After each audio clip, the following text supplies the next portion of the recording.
You're fired. Mr. Patterson didn't even look up from his phone as he said it. My legs went numb. I stood frozen in his office doorway while he scrolled through screenshots, his face twisted in disgust. These messages you sent to the Hartwell account are absolutely unacceptable. Crude, unprofessional, and frankly disturbing. I stepped closer, my heart hammering. What messages? I never sent anything inappropriate. He turned his phone toward me. My stomach dropped. There were messages, dozens of them, all bearing my name and work email. Vulgar jokes. Inappropriate comments about the client's appearance. Sexual innuendo that made my skin crawl. That's not me, I whispered, my voice shaking. I would never write those things. Mr. Patterson's expression didn't soften. The messages came from your account, during work hours, from your IP address. HR has already been notified. Pack your desk. Security will escort you out. I opened my mouth to defend myself, but he raised his hand. This conversation is over, Ms. Bennett. Leave quietly, or we'll have you removed. 20 minutes later, I walked through the parking lot carrying a small box of my belongings. Co-workers who'd been my friends for 3 years wouldn't meet my eyes. I sat in my car, gripping the steering wheel until my knuckles turned white. Then I whispered to myself, she really did it. My hands trembled as I started the engine. Barbara. My mother-in-law. The woman who'd smiled to my face at Sunday dinners while plotting my destruction behind closed doors. I should have seen this coming. The warning signs had been there for months, subtle at first, then increasingly bold. The way she'd ask about my work projects with too much interest. The time she'd borrowed my laptop to check her email and spent 20 minutes alone with it. Her sudden friendship with people at my company after I'd casually mentioned their names at family gatherings. I'd thought I was being paranoid. I'd told myself she was just trying to connect with me, to understand my life better. But sitting in that parking lot with my career in ruins, I finally understood. This wasn't about connection. This was warfare. And I'd just lost the first battle. My phone buzzed. 5 texts from my husband, Marcus. Or rather, 5 texts I'd sent to Marcus hours ago, now marked as read but unanswered. Marcus, something terrible happened at work. Please call me. I need you. Where are you? Please. Nothing. No response. No call. Just silence. I drove home in a daze, running red lights without noticing, nearly sideswiping a truck that honked angrily. When I pulled into our driveway, Marcus's car was already there. Thank God. I needed him. I needed someone to believe me, to fight for me, to tell me everything would be okay. I burst through the front door. Marcus. He was sitting on the couch, staring at the wall. Not watching TV. Not looking at his phone. Just staring. Marcus, did you get my messages? Something horrible happened today. I was fired because someone sent fake messages from my account, and I think it was your mother. He finally looked at me. His face was blank, emotionless. This is why I told you to be more careful, he said flatly. I felt like I'd been slapped. Careful? I didn't do anything. Someone framed me. Your mother framed me. He shook his head slowly. My mother has no reason to frame you. You probably clicked on some phishing email or gave someone your password. This is on you. You don't believe me? My voice broke. Your own wife? He stood up and walked toward the kitchen. I believe you made a mistake and now you're looking for someone to blame. My mother is an easy target because you've never liked her. The truth hit me like ice water. He wasn't surprised. He wasn't shocked. He wasn't even upset. Because he already knew. He'd known this was coming. Over the next 3 days, my world collapsed. The fake messages weren't the only weapon Barbara had deployed. They were just the opening salvo. By Monday morning, whispers had started circulating through our social circles. At first, I didn't know where they came from. Then I started piecing it together through the cold shoulders and avoided glances. Barbara had been busy. She'd called my closest friends and shared concerns about my behavior. She'd told them I'd been acting erratic, jealous, possibly unstable. She'd mentioned substance abuse, infidelity, stealing from family members. All lies. All carefully crafted to sound reluctant, concerned, heartbroken that she had to share such painful information. My best friend Amanda stopped returning my calls. When I finally caught her at the grocery store, she looked uncomfortable. "I just think you need to focus on getting help right now," she said, backing away. "Help for what?" I demanded. "Barbara said you've been struggling.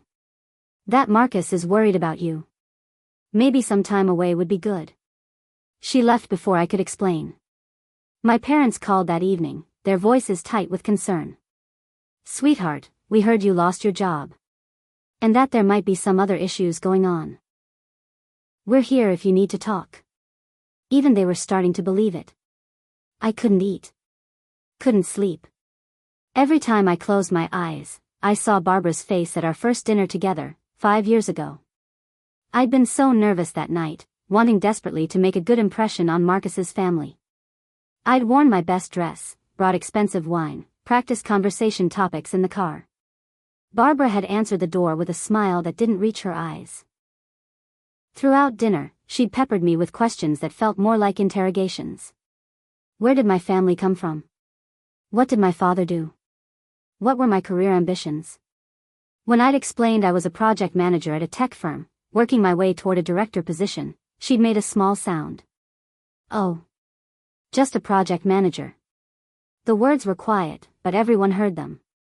Marcus had squeezed my hand under the table, but he hadn't defended me. Later, as we were leaving, Barbara had pulled me aside. "Marcus deserves someone exceptional," she'd said, still wearing that cold smile. "Someone who matches his potential. I hope you understand what that means." I'd understood perfectly. I would never be good enough for her son. And she would make sure I knew it. Now, 5 years later, she wasn't satisfied with just making me feel inferior. She wanted me destroyed. Erased from Marcus's life completely. And she was succeeding. The text came 2 weeks after I'd been fired. An invitation to Sunday dinner at Barbara's house. "Time to smooth things over," it read. "Family is family." Marcus had delivered the message with barely concealed irritation. "She's trying to extend an olive branch. The least you could do is accept it." I wanted to refuse. Every instinct screamed that this was a trap. But I was desperate. Desperate to prove I wasn't the monster Barbara had painted me to be. Desperate to show Marcus's family that I was still the same person they'd known for 5 years. Desperate for someone, anyone, to believe me. So I agreed. The dinner was set for Sunday evening. Barbara's house was immaculate as always, filled with expensive furniture and family photos that somehow never included me. Marcus's sister Olivia was there, along with his father and 2 aunts. Barbara greeted me at the door with a performance worthy of an Oscar. "Oh, sweetheart, I'm so glad you came. We've all been so worried about you." I forced a smile. "Thank you for having me." We sat down to dinner. Pot roast, roasted vegetables, fresh bread. Barbara played the perfect hostess, asking everyone about their lives, laughing at jokes, pouring wine. I began to relax slightly. Maybe this really was a peace offering. Maybe I'd misjudged her intentions. Then dessert arrived. And Barbara's smile turned sharp. "Before we have dessert," Barbara announced, pulling out her phone, "I think we need to address the elephant in the room." My stomach clenched. Marcus looked at his plate. Olivia's eyes flicked between her mother and me. "I've been carrying a heavy burden," Barbara continued, her voice dripping with false concern. "As a mother, as a Christian woman, I've struggled with whether to share this. But after much prayer, I believe the family has a right to know the truth." She turned her phone toward the table. "These are messages that were sent to an important client from her work account. They're the reason she was fired. I think you all should see the kind of person she really is." She began reading the fake messages aloud. Each word felt like a physical blow. The crude language. The sexual comments. The complete inappropriateness of every sentence. Gasps filled the room. Marcus's aunt covered her mouth. His father's face darkened. I didn't write those, I said, my voice barely above a whisper. But no one was listening. There's more, Barbara said, scrolling through her phone. Messages she sent to other men. Photos she requested. Evidence of behavior that I simply cannot ignore anymore. Those are fake. I stood up so quickly my chair fell backward. She created those messages. She's been sabotaging me from the beginning. Barbara's eyes filled with tears. This is what she does when confronted. She lashes out. She makes accusations. I looked at Marcus, begging him with my eyes to say something. Anything. He stared at his hands. Not a word. I grabbed my purse and ran from the house, Barbara's voice following me. I'll be praying for you, dear. I spent the next 3 days in bed. The humiliation was suffocating. I'd lost my job, my reputation, my friends, and now any hope of family support. Marcus moved into the guest room, claiming he needed space to think. I was completely isolated. Then, on the 4th day, my phone rang. Unknown number. I almost didn't answer. Hello? It's Olivia. Marcus's sister. I sat up. Don't hang up, she said quickly. I know what my mother did. And I'm done protecting her. My heart started racing. What do you mean? Not over the phone. Can you meet me at Riverside Park in an hour? Alone. I was there in 40 minutes. Olivia was sitting on a bench by the water, wearing sunglasses despite the overcast sky. She looked different. Smaller somehow. Worn down. I found something, she said as I sat down. A folder in her home office. She calls it her reputation management file. She pulled out her phone and showed me photos. Screenshots. Passwords written on sticky notes. Printed emails with timestamps showing they'd been created, not sent. A detailed timeline of her plan to destroy me. She's been planning this for over a year, Olivia whispered. Ever since you got promoted to senior project manager. She couldn't stand that you were successful. Independent. She saw you as a threat to her control over Marcus. I stared at the evidence, my hands shaking. Why are you telling me this? Olivia removed her sunglasses. Her eyes were red. Because I'm tired of pretending my mother isn't a monster. Olivia had always been the golden child. Beautiful, accomplished, obedient. She'd followed every rule, met every expectation, and earned Barbara's praise by never questioning anything. But something had changed 3 months ago. Olivia had gotten engaged to a man Barbara didn't approve of. Someone from a working-class background.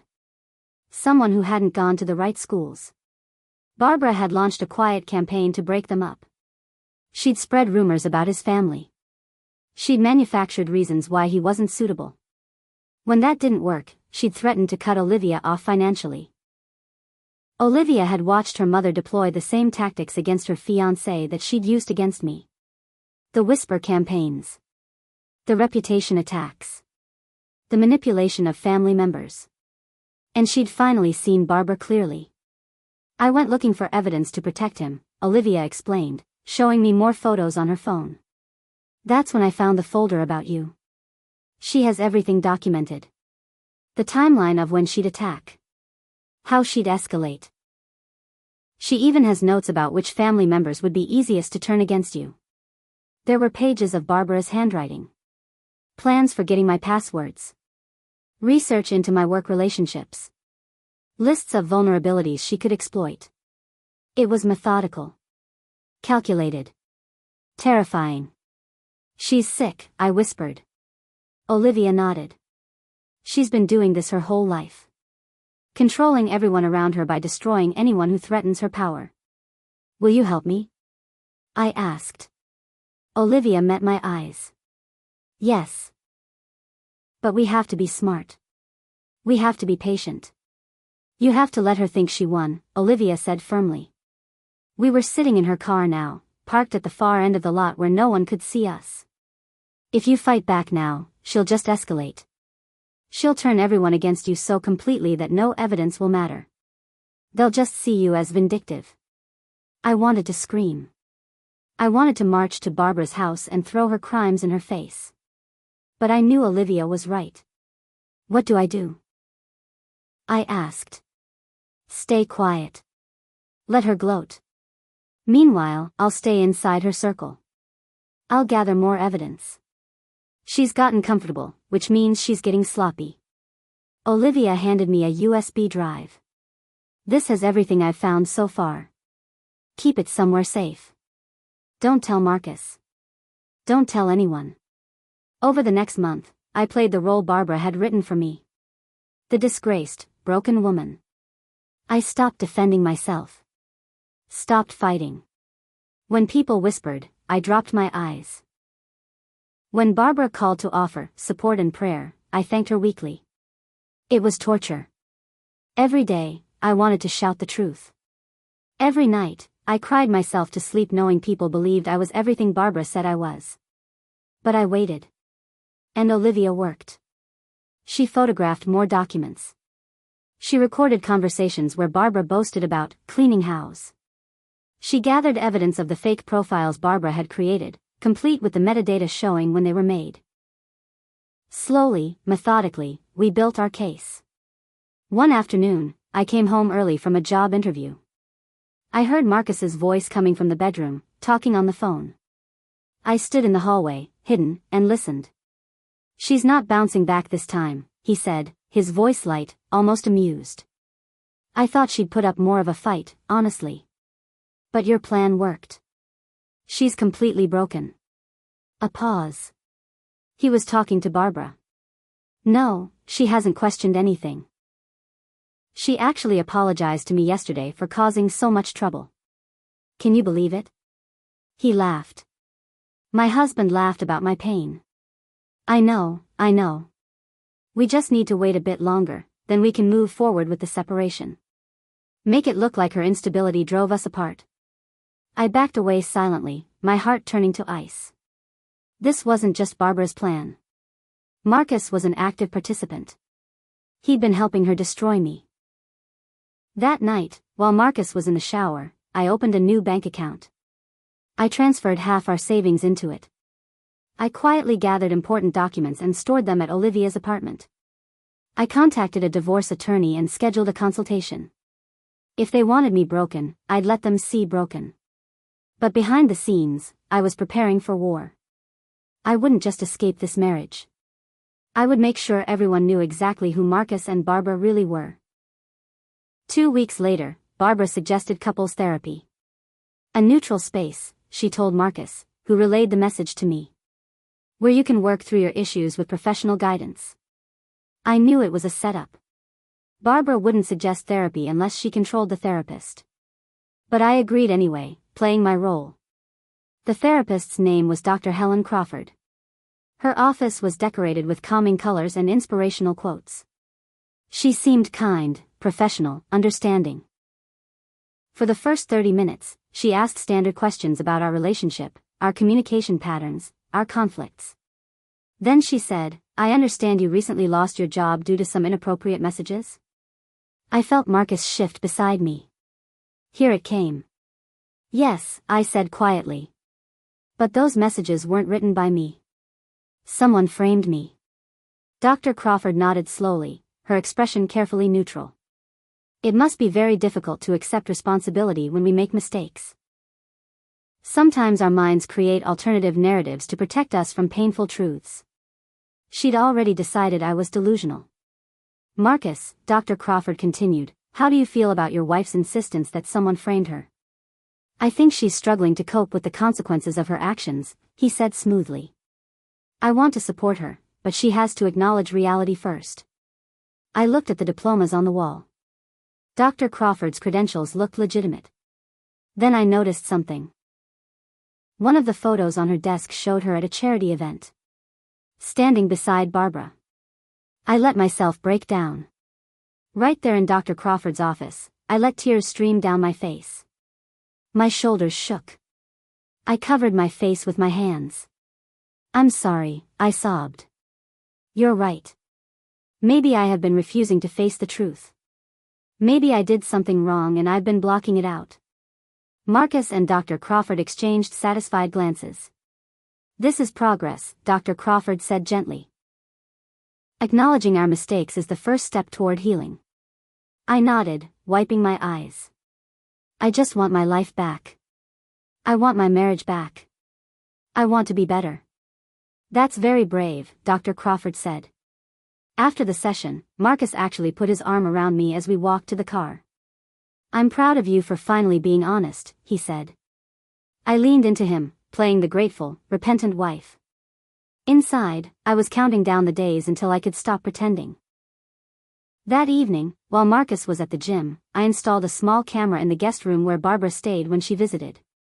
It was hidden in a decorative plant on the bookshelf, barely visible unless you knew exactly where to look. I tested it from my phone. Perfect angle. Clear video. Now I just had to wait for Barbara to show her true self. 3 days later, she came to check on me. Marcus wasn't home. It was just the two of us. I wanted to see how you're doing, Barbara said, settling into our living room with tea I'd made. Marcus told me about the therapy session. I'm so relieved you're finally getting help. I kept my eyes down. I'm trying. That's all anyone can ask, she said sweetly. Then her phone rang. Excuse me, dear. I need to take this. She disappeared into the guest room. I watched from my own phone as the camera captured everything. Barbara closed the door and immediately went to my desk. She pulled out drawers, rifled through papers, photographed documents with her phone. She was looking for something she could use against me. Some new ammunition. When she didn't find anything interesting, she turned to my laptop on the desk. She tried to open it, but it was password protected now. I'd changed all my passwords weeks ago. She looked frustrated. Then she pulled out a small notebook and started photographing pages from my personal journal that I deliberately left visible. Pages where I'd written about feeling hopeless, about questioning my sanity, about wondering if everyone was right about me. She smiled as she photographed each page. Evidence of my mental instability, she probably thought. Perfect material for whatever her next move would be. She left the room 15 minutes later, her face composed, warm. I should get going. But please call me if you need anything. Anything at all. After she left, I downloaded the video. Added it to our growing collection of evidence. 3 days later, Olivia called. I've got everything we need, she said. The fake profiles she created. The Google Docs where she drafted the messages before sending them.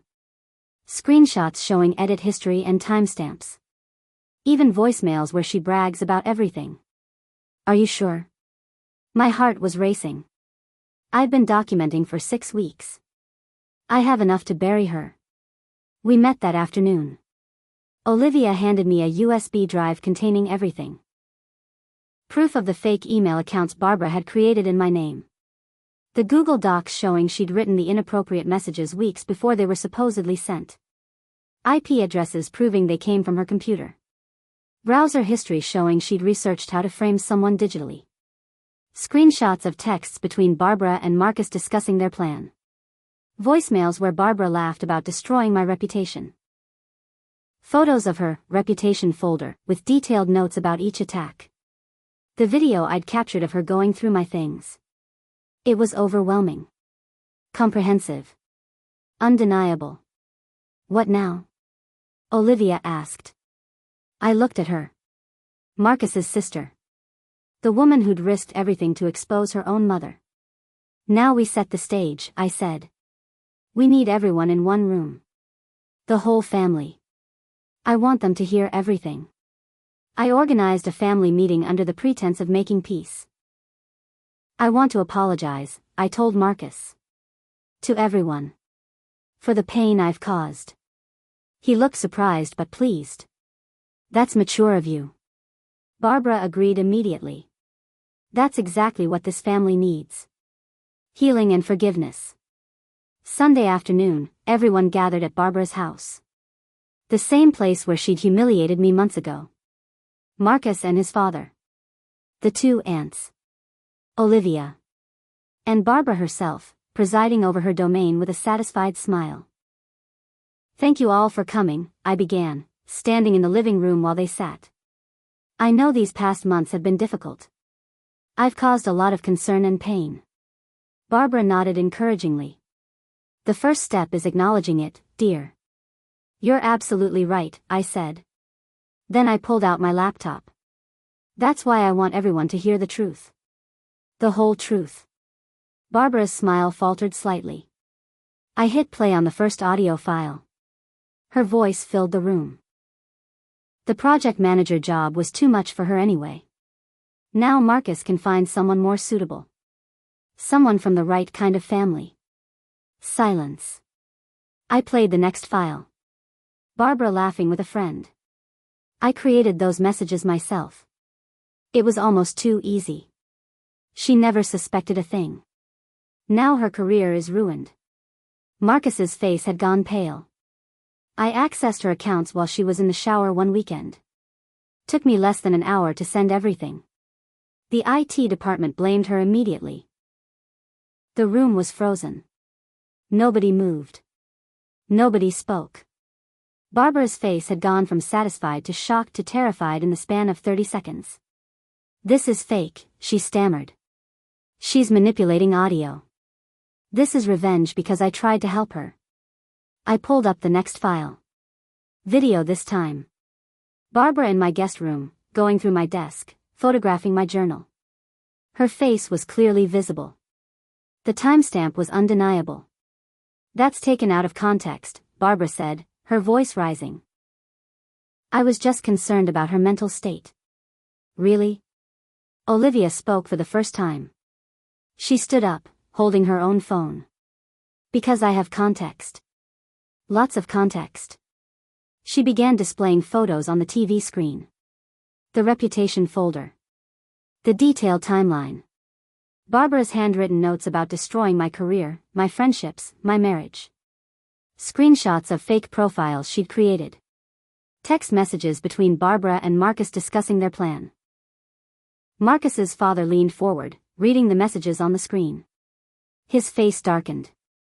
"Marcus," he said quietly. "My husband couldn't look at anyone. His guilt was written across every feature." "I can explain," he started. "No," his father interrupted. "I don't think you can." One of the aunts stood up. "Barbara, how could you? This is monstrous." "You don't understand," Barbara said desperately. "She was taking him away from me. She was making Marcus someone I didn't recognize. I had to protect my son." "Protect me?" Marcus finally found his voice. "You destroyed her life. For you." Barbara screamed. The mask was completely gone now. The unraveling was spectacular. Marcus's father demanded to see everything. He spent 20 minutes reviewing the evidence with a lawyer's precision, his face growing harder with each file. When he finished, he looked at Barbara like he'd never seen her before. 32 years, he said quietly. 32 years of marriage, and I never knew who you really were." Barbara reached for him. "Please, you have to understand." "I understand perfectly," he said, standing. "I understand that you're capable of calculated cruelty. That you've been manipulating our family for decades. That you destroyed an innocent woman's life because you couldn't control your son." He turned to me. "I'm sorry. Deeply, profoundly sorry." Then he walked out. Marcus's aunts followed, both of them shooting disgusted looks at Barbara. "This family is done," one of them said. Marcus stood there, frozen, looking between his mother and me.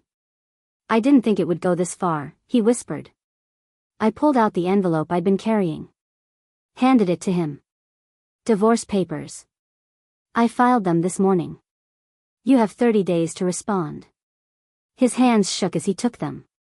"I never meant." "Yes, you did," I interrupted. "You knew exactly what you were doing. You enjoyed watching me suffer." Barbara was crying now, mascara running down her face. "Olivia, please. Tell them I was only trying to protect this family. Olivia looked at her mother with something like pity. I spent my whole life trying to earn your love. But I finally understand. You don't love anyone. You just collect people to control. She picked up her purse. I'm done being collected. With Olivia's evidence and my documentation, proving my innocence at work was straightforward. I requested a meeting with Mr. Patterson and the HR director. Brought my laptop and the USB drive. I have new information about the messages that got me fired, I said. They looked skeptical at first. But as I showed them the metadata, the edit history, the IP addresses proving the messages came from Barbara's computer, their expressions changed. This is identity theft, the HR director said. And fraud. Mr. Patterson leaned back in his chair. Why would someone go to such lengths? I explained briefly. The years of manipulation. The escalating campaign. The evidence of Barbara's systematic destruction of my reputation. I should have investigated more thoroughly before terminating you, Mr. Patterson said quietly. I'm sorry. 3 days later, I received an official letter. My termination was voided. My record cleared. They wanted me back, with back pay for the months I'd been unemployed. But the letter included something else. We'd also like to discuss a promotion, Mr. Patterson said when he called. Your position as senior project manager has been vacant since you left. But we're opening a new director role. I'd like you to interview for it. I got the job. More responsibility. Better pay. An office with a window. The irony wasn't lost on me. Barbara's attempt to destroy my career had ultimately accelerated it. Barbara's life collapsed like a house of cards. The charity board where she'd served for 15 years asked for her resignation after Olivia shared what had happened. Board members who'd trusted Barbara's judgment now saw her differently. We can't have someone with such ethical lapses representing our organization, the chairwoman said in a public statement. The women's group at her church quietly asked her to step back from leadership. Friendships she'd cultivated for decades evaporated as people learned what she'd done. Her social standing, which she'd guarded so fiercely, disappeared almost overnight. Even worse for Barbara, she'd made a critical financial mistake years ago. The house she'd gifted to Olivia was legally still in Barbara's name. She'd never transferred the title, wanting to maintain control. Now Olivia exercised her right to refuse the gift. Barbara had been counting on that house as an asset for retirement. Without it, and with mounting legal fees from the investigations into her fraud, her financial situation became precarious. Marcus's father filed for divorce within a month. The settlement left Barbara with very little. She'd spent years controlling the family finances, but she'd done it in ways that didn't benefit her legally. She had to move into a small apartment across town. The luxury she'd known for decades was gone. And everywhere she went, people knew what she'd done. Marcus's life imploded too, though in different ways. Word spread through his office about what had happened. His boss called him in for a conversation about judgment and character. Turns out, Barbara had been interfering with Marcus's career for years. She'd used her connections to help him get promotions he wasn't qualified for, burned bridges with colleagues by demanding special treatment for her son, and created a reputation that Marcus was only successful because of his mother's manipulation. Now that Barbara was persona non grata, those chickens came home to roost. Marcus was demoted. Moved from his corner office to a cubicle. His salary cut by 30%. The colleagues he'd thought were friends avoided him. He'd been living off his mother's reputation, and without it, he had very little. I watched it all happen from a distance, feeling nothing. No satisfaction. No pity. Just a quiet sense of justice. Marcus tried to call me several times. I never answered. He sent emails apologizing, explaining, begging for another chance. I blocked his address. There was nothing left to say. The man I'd married didn't exist. Maybe he never had. Maybe I'd been in love with a projection, a performance, while the real Marcus had been plotting with his mother to destroy me. 6 months after the divorce was finalized, I heard he was living in a one-bedroom rental across town. Still working at the company but miserable. Still trying to rebuild his reputation but failing. Still calling his mother and blaming everyone except themselves. I moved into a new apartment downtown. Modern, bright, nothing like the house I'd shared with Marcus. I painted the walls colors Barbara would have hated. Bought furniture that made me happy instead of impressive. Adopted a rescue dog, a golden retriever mix named Bailey who followed me everywhere and slept at the foot of my bed. Work was thriving. The director role was challenging but fulfilling. I was leading major projects, mentoring junior staff, finally using all the skills I'd spent years developing. My team respected me. My boss trusted me. I was building something real. Friendships slowly returned. Amanda called one day, apologetic and ashamed. "I should have believed you," she said. "I should have been a better friend." I forgave her, though the relationship would never be quite the same. Some wounds leave scars. But I built new friendships too. Women I met through work, through a book club I joined, through the dog park where Bailey made friends. Relationships based on honesty rather than history. My parents came to visit. They'd been horrified when they learned the truth. "We should have known better," my mother said, hugging me tightly. "We should have trusted you." "It's okay," I told her. And surprisingly, it was. For the first time in years, I felt peaceful. Free. My life was my own again, built on my terms, without anyone trying to control or diminish me. 8 months after the confrontation, a letter arrived. Barbara's handwriting on the envelope. I almost threw it away without opening it. But curiosity won. Inside was 3 pages of Barbara's distinctive script. I skimmed it quickly. No apology. Just excuses and justifications. She'd been protecting her son. She'd been trying to help me see my inadequacies. She'd been acting out of love, even if I couldn't understand it.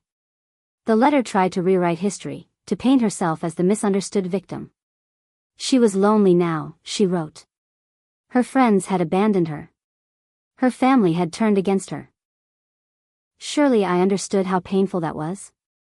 Surely I could find it in my heart to forgive. The final paragraph asked if we could meet for coffee. To clear the air and move forward. I read it twice. Then I walked to my fireplace, lit a match, and watched the pages curl and burn. No response. No coffee meeting. No opportunity for her to try manipulating me one more time. Just a clean break. Complete and final.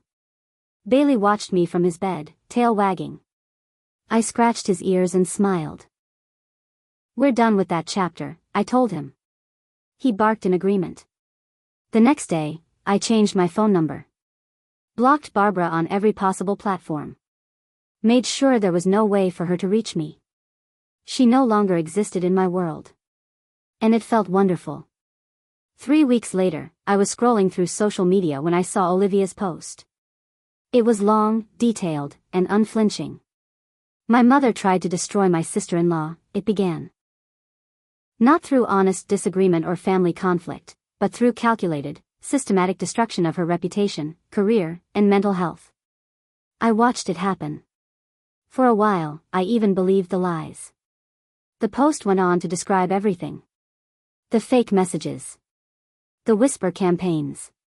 The manipulation of family and friends.